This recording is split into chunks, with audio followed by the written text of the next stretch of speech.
নমস্কার বন্ধুরা, আশা করছি আপনারা সবাই ভালো আছেন। আজ আমি একটা সুন্দর রেসিপি নিয়ে এসেছি, দেশি মুরগির মাংস রান্না। তো এখানে আমি 4 কিলো দেশি মুরগির মাংস নিয়েছি। তার সঙ্গে পরিমাণ মতো পেঁয়াজ, কাঁচা লঙ্কা, আদা রসুন বাটা, টমেটোর আর কিছু আলু বড় বড় করে কেটে ভালোভাবে ভেজে নিয়েছি। এবার আমরা চুলার মধ্যে কড়া চাপিয়ে দিয়েছি। কড়াটা ভালো করে গরম করে নিতে হবে। তারপরে তেল দিয়ে দিলাম। তেলটা অবশ্যই সরষের তেল দেবেন, কারণ সরষের তেলে রান্নাটা কিন্তু ভালো হবে।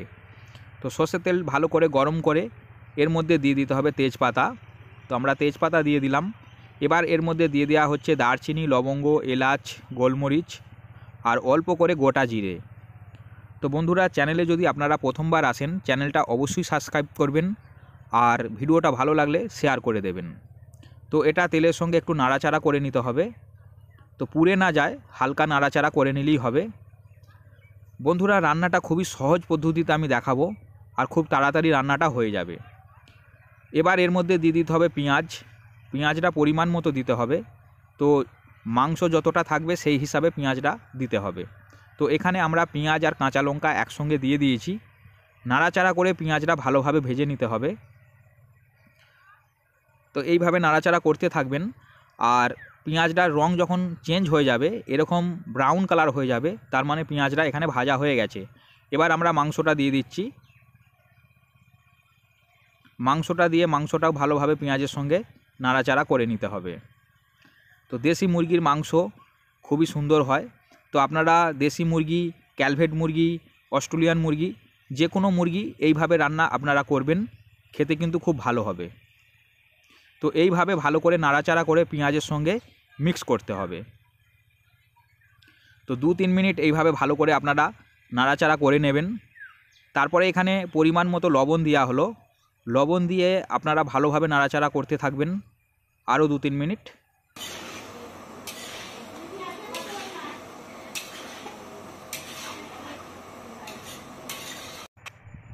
এবার এখানে আদা বাটা দেওয়া হচ্ছে। আদাটা দিয়ে ভালো করে মিক্স করতে হবে। 1-2 মিনিট ভালোভাবে নাড়াচাড়া করে নিতে হবে এইভাবে।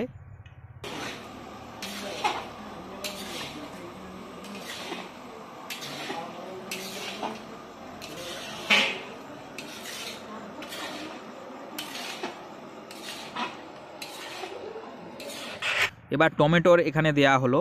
টমেটোর দিয়ে এইভাবে ভালোভাবে মিক্স করে নেবেন নাড়াচাড়া করে।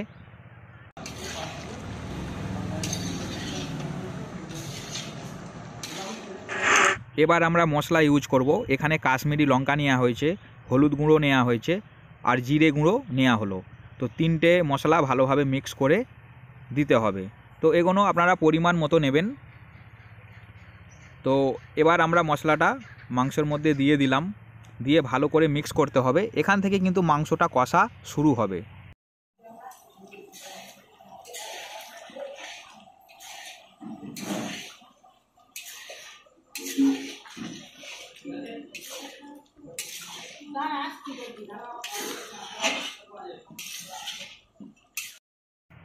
বন্ধুরা, এবার আমরা এর মধ্যে দিয়ে দিচ্ছি রসুন বাটা।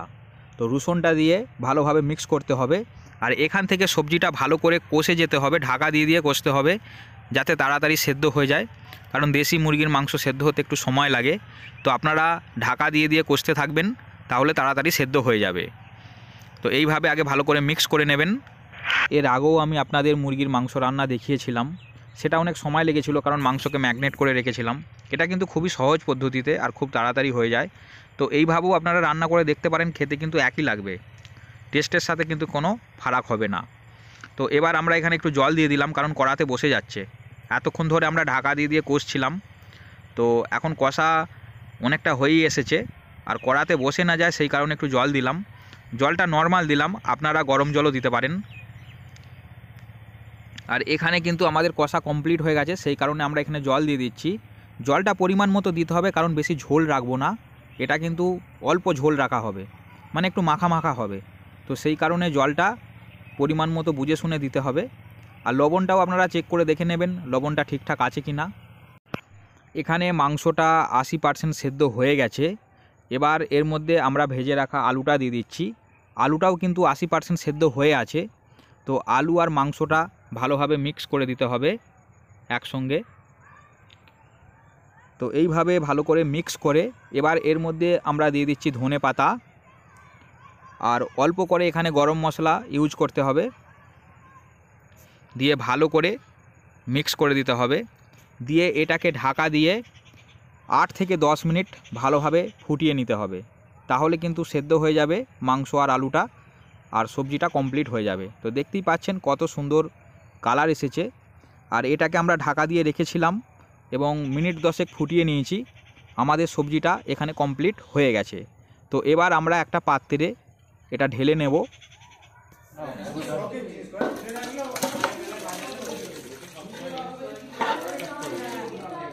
তো বন্ধুরা, মুরগির এই রেসিপিটা আমাদের কমপ্লিট হয়ে গেল। এবার আমরা পরিবেশন করব। তো তার জন্য এখানে মাংসটা আমরা একটা জায়গার মধ্যে প্রথমে তুলে নিচ্ছি। তো খুবই সুন্দর হয়েছে, আর আমি খেয়ে দেখলাম খুবই ভালো হয়েছে। তো আপনারা এইভাবে রান্নাটা করে দেখুন, খুবই ভালো লাগবে। আর ভিডিওটা কেমন লাগলো আপনারা কিন্তু কমেন্টে অবশ্যই জানাবেন। দেখা হবে আবার পরের ভিডিওতে।